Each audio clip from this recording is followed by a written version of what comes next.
Artificial leaf can capture 100 times more carbon than other processes. A bio-inspired, synthetic leaf.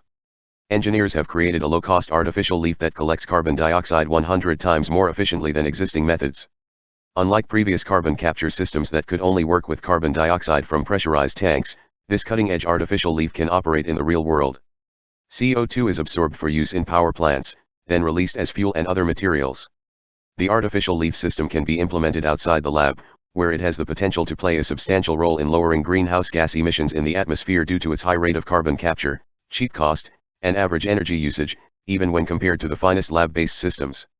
In the previous design, a standard artificial photosynthesis unit was sealed in a transparent capsule made of a semi-permeable quaternary ammonium resin membrane and filled with water.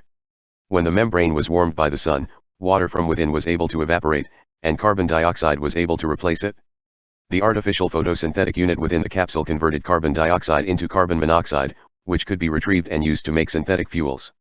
Engineers have now modified a basic artificial leaf system with low-cost components to add a water gradient, a dry side and a wet side, over an electrically charged membrane. On the dry side, an organic solvent binds to the collected carbon dioxide and converts it to a bicarbonate, baking soda, concentration on the membrane.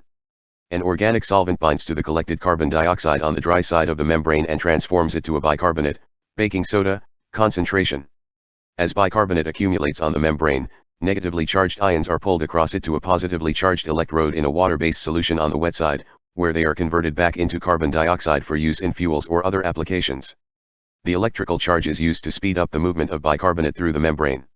When the researchers examined the device, they discovered that it had a very high flux rate of carbon capture relative to the surface area required for the reactions.